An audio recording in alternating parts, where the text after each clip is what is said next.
Muy buenas, estás viendo Programación Fácil, continuamos con el proyecto de Python. En este capítulo voy a resolver los ejercicios propuestos en el anterior. Primero vayamos a ver una solución para mostrar las columnas de las tablas de la forma que te pedí, esta que ves en pantalla. Por un lado me muestra el nombre de la columna, después el tipo de dato, a continuación si admite o no admite valores nulos, y finalmente si es clave primaria o clave externa. Para hacer esto solo hay que modificar el bucle for, que tenemos por aquí, que es el que presenta el resultado, en el método mostrar columnas. Para saber bien lo que tienes que hacer, primero tienes que saber qué es lo que almacena la variable resultado, esta de aquí, cuando le pasamos el comando SQL show columns from, nombre de la tabla. Por eso he puesto aquí un print, que era la pista que os di, que probaseis de imprimir a ver qué tenía el resultado para verlo. Nos vamos a app.py, llamamos al método mostrar columnas y nos fijamos en lo siguiente, lo que está sacando ese print que he añadido. Esto de aquí. Si te fijas, el resultado es una lista, empieza por aquí y termina por aquí. Con cada columna o campo de la tabla me hace una tupla. Y las tuplas tienen un índice, como ya sabes. Por lo tanto, el nombre de la columna está en la posición 0. El tipo de dato en la 1. No representa a no admite valores nulos. Pri sería la posición 3, que aparece con este valor si es clave primaria, ese campo. A esto no le tenemos que hacer caso y finalmente esto sí que nos interesa. Viene a ser si es autoincrementable. Si aparece este autoincrement quiere decir que lo es. En caso de que no sea clave primaria, pues aparece con un string vacío. ¿Que no es autoincrementable? También string vacío. ¿Que es clave foránea? Aparece con mul en esta posición. Si no, string vacío. Las posiciones están perfectamente ordenadas en cada tupla. Por lo tanto, ya sabemos qué posiciones tenemos que seleccionar cada vez. Hacer esto puede complicarse mucho o puede hacerse de una manera bastante más fácil. Seguramente como lo hayas hecho, te hayas complicado bastante, en el sentido de que habrás sacado bastantes líneas de código. Puesto que todavía no he enseñado una cosa muy útil para estos casos, que son las expresiones ternarias, cosa que ahora explicaré. Pues aquí en el for estamos imprimiendo nada más la posición 0, que es la que corresponde al nombre del campo. Claro, a ti no te interesa imprimir la posición 0, la posición 1, la posición 2, porque va a salir con estos resultados. Aparecerá el nombre del campo, aquí perfecto. Después imprimimos la posición 1 y nos saldrá o int o char. Esto también nos viene bien. Pero luego, en la posición 2 sacaríamos un no, y esto no dice nada. Yo quiero que lo saques con su frase, no admite valores nulos. Entonces necesitamos condicionales. En caso de que el valor sea este, imprime la frase no admite valores nulos. Pues eso es lo que tenemos que hacer básicamente. Empecemos viendo las expresiones ternarias para que las entiendas. En el tema de las funciones teníamos la versión reducida, que son las lambda, que admiten una sola instrucción. Pues en los condicionales tenemos las expresiones ternarias que nos permiten hacer una condición if-else en una sola línea. Y cuando lo domines verás que es verdaderamente útil. Puede ser que con la explicación que te dé aquí no te quede del todo claro. Bueno, me lo puedes dejar en los comentarios y si veo que os quedan muchas dudas, miraré de hacer un capítulo dedicado en el curso hacia estas expresiones ternarias. La sintaxis de las expresiones ternarias de Python es la siguiente. Podemos almacenarla en una variable para guardar el resultado, de hecho es lo que deberíamos hacer. Después tenemos la expresión verdadera, que va a ser el valor que se almacene en la variable. En el caso de que la expresión del if se cumpla, sea true, luego la palabra clave if, la expresión que queramos evaluar, si es true o false, y después de esta, un else con una expresión que se almacenaría en caso de que la expresión del if diese false. Así de fácil es, pero te tienes que acostumbrar a este orden, a esta sintaxis tan rara, por así decirlo. Si dominas esto, puedes llegar a utilizar la verdadera ventaja que tiene, que es hacer todas estas cosas en una sola línea. Pues bien, lo primero que vamos a hacer va a ser intentar crear una expresión ternaria para el valor no. Este de aquí, no admite valores nulos. Nos iremos aquí, borramos esto y ponemos una variable con un nombre cualquiera, por ejemplo, not null. Esta va a ser la expresión verdadera. Por ejemplo, un string, una frase. En caso de que la expresión del if que pondré a continuación sea true, almacenará en esta variable not null este string. Nada más. Pues ponemos ahí if y aquí la expresión del if. Si columna posición de la tupla 2, piensa que estoy iterando de esa lista cada una de las tuplas, ¿vale? Este 2 representa a la posición 2 de cada tupla que se vaya iterando. Igual al valor literal no, y esta sería la expresión. Después de ella ponemos else.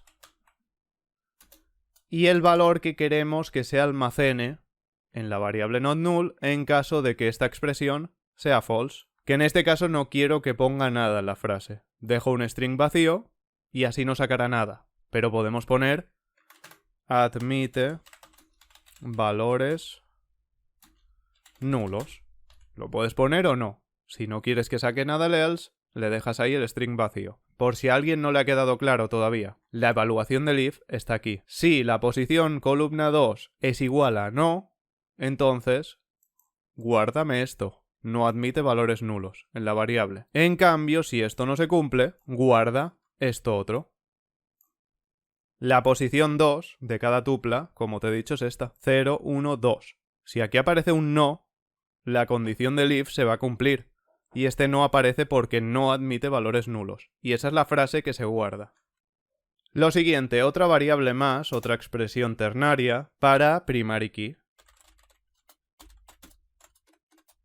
Expresión en caso de verdadera. Pues es clave primaria. Expresión del if. Pues if columna, posición 3, que es donde aparece si es primary key o no, es igual a pri, literalmente. Haz esto, guarda es clave primaria. Si no,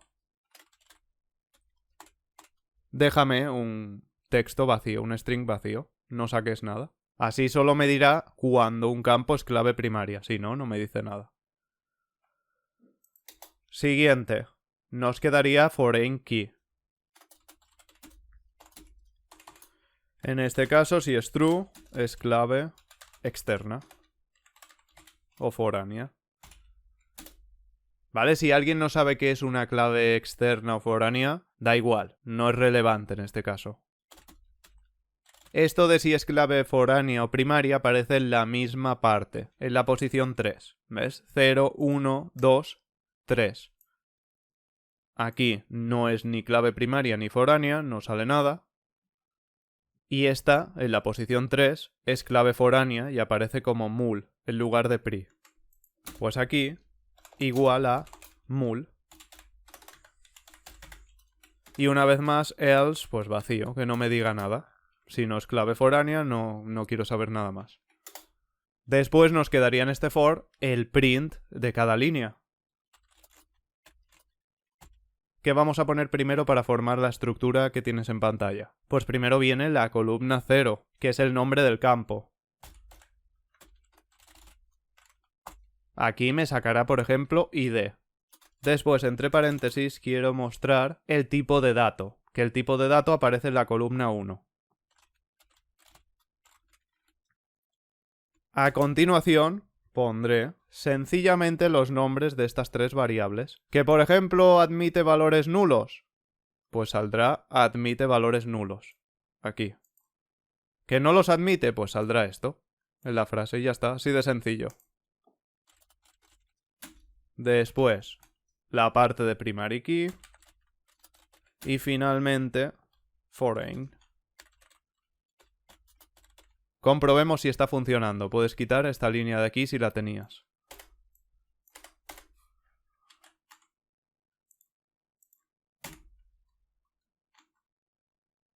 El listado aparece de la tabla Siri. Bien. Nombre del campo. Tipo de dato. No admite valores nulos, porque aquí salía un NO. Y es clave primaria porque en la siguiente posición había un PRI. En este caso, nombre del campo, tipo de dato, que aparece como puedes ver entre paréntesis, como lo he puesto yo en el formateo de string, no admite valores nulos y como no es clave primaria ni clave foránea, pues aquí no saca nada.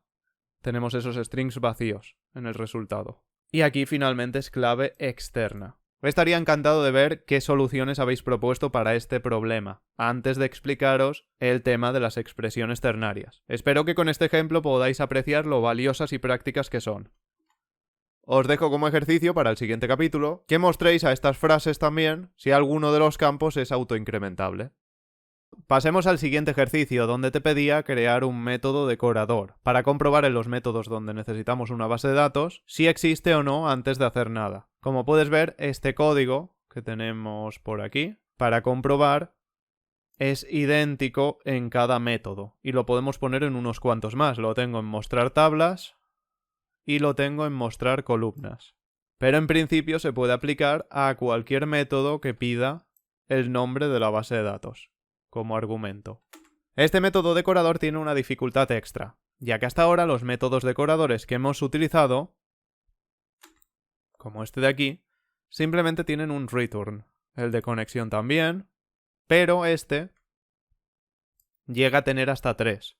Veamos pues cómo funciona este método. El método comprueba_bd toma como parámetro la función o método externo, el que está decorado. Dentro tenemos el método interno, como siempre, el que se va a utilizar para decorar otras funciones. El método interno toma como argumento el nombre de la base de datos, el que le pasamos a la función o método decorado. Primero va a realizar una verificación de si la base de datos pasada por aquí existe o no existe. Si no existe, se avisa del error y finalizamos. Pero finalizamos el método interno, esta parte de aquí.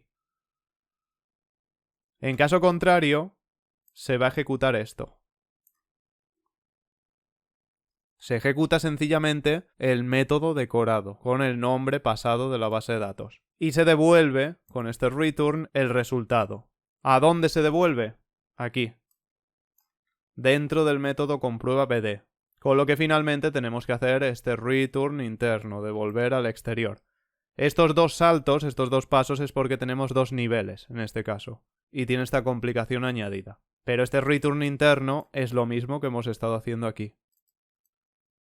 Por lo que si tenéis dudas os recomiendo que os repaséis los capítulos de las funciones decoradoras. Pero básicamente, para que lo entienda todo el mundo, lo que estamos haciendo es en el método interno verificar si la base de datos existe o no. En caso de que no exista, se imprime este mensaje y se finaliza la ejecución. Y en caso de que sí que exista, pues ejecutamos la función parámetro devolviendo el valor fuera para poderlo utilizar en el método decorado.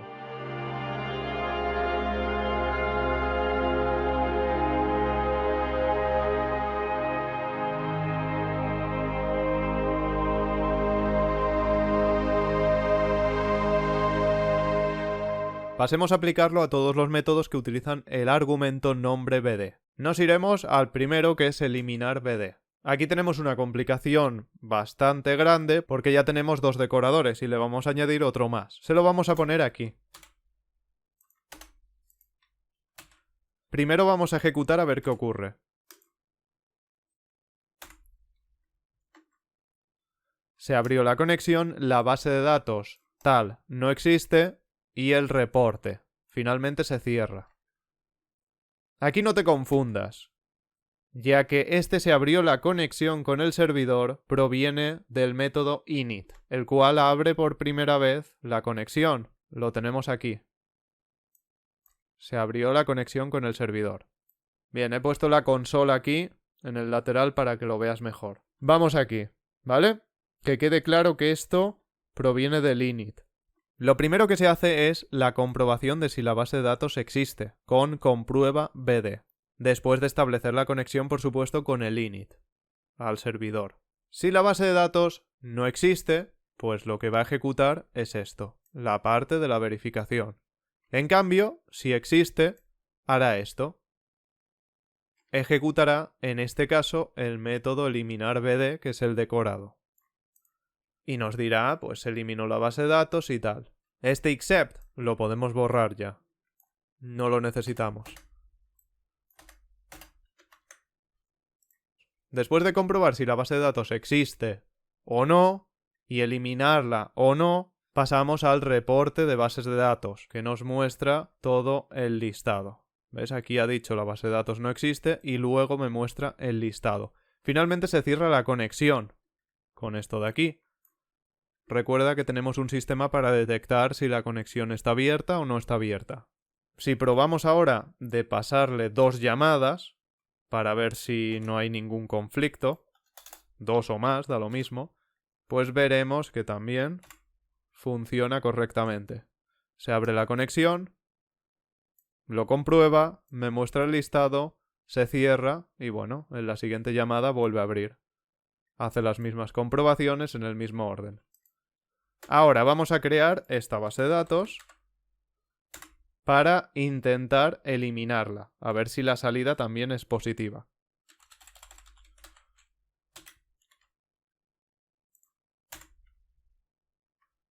Se abrió la conexión, se eliminó la base de datos tal y luego el reporte.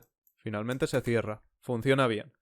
Tal y como te dije, cuantos más decoradores vayas poniendo, más complejo se vuelve el código y más difícil de controlar. Pero sin embargo, en este caso, nos queda un código muy limpio que hace muchas cosas. Aparentemente, poquita cosa, pero no, hace bastante más. Por aquí tenemos lo siguiente. Crear BD. Pues le vamos a poner también aquí. Perfecto.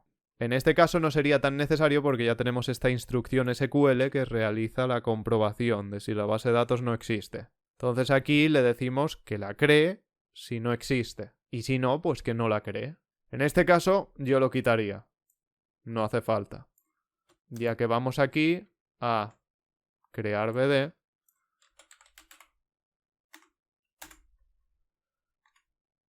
Se crea sin ningún problema, me muestra el reporte y todo lo que yo quiero, y si la vuelvo a intentar crear, pues no hay ningún problema. Se creó, ya estaba creada. Si quieres perfeccionarlo, pues mira, sí, le quitas este comando SQL y le aplicas el decorador. En lugar de hacer la comprobación de if not exist y decirle al usuario que la base de datos tal se ha creado o ya estaba creada y que quieres precisar y decirle se ha creado o no se ha creado, pues lo puedes hacer aplicándole el decorador. Pero en este caso yo lo voy a dejar así. El siguiente método va a ser este, copia BD. Se lo vamos a poner por aquí y quitaremos esta verificación que ya no nos sirve.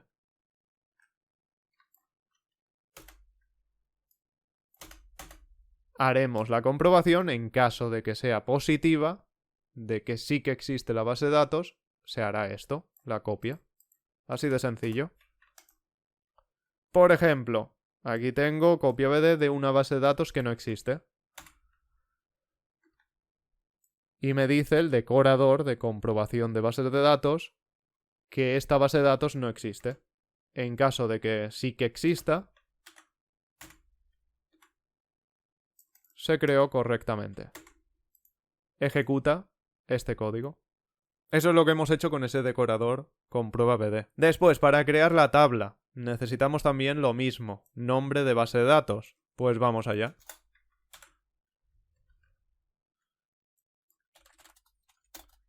Primero, nombre de la base de datos. Pruebas.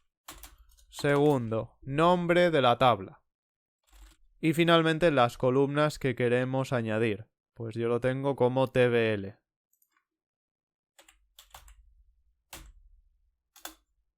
Ahí está.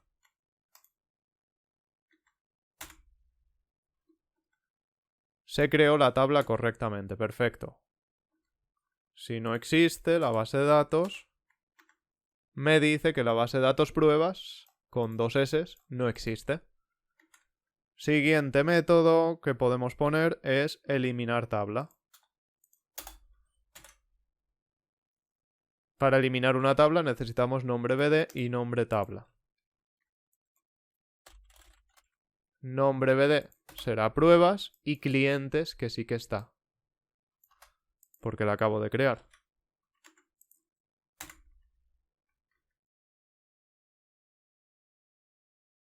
Si intentamos eliminar nuevamente una tabla que no existe, lo ejecuto de nuevo, pues aquí me dice no se pudo eliminar la tabla. clientes de la base de datos pruebas, ¿vale? En este caso no interfiere nada con comprueba BD. Me saca este except. ¿Por qué? Porque la tabla no existe, pero la base de datos pruebas sigue existiendo. Aquí solo saldrá el error de comprueba BD en el caso de que la base de datos no exista, no la tabla. Que no te confunda eso. Hace la comprobación primero y ni siquiera intenta eliminar la tabla clientes si la base de datos no existe. Mostrar tablas, pues otro más. Mira si lo podemos aprovechar en sitios. Eliminamos todo esto del otro día.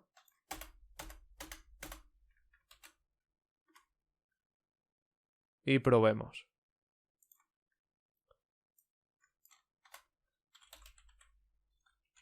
Mostrar tablas de la base de datos World. Vale, sin problemas, pero si no existe,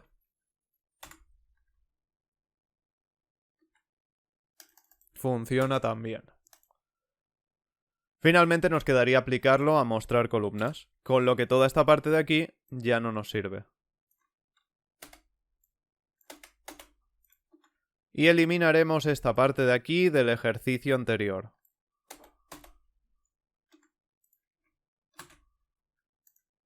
Probemos con una base de datos que existe y una tabla que también. Se abrió la conexión, aquí tienes el listado de la tabla tal y me lo muestra correctamente. Finalmente se cerró la conexión. Si la tabla no existe, ocurrió un error, comprueba el nombre de la tabla. Esto me lo saca del propio método, el de mostrar columnas. Si la base de datos no existe, ahora sí que funcionará el decorador. Me dirá que no existe.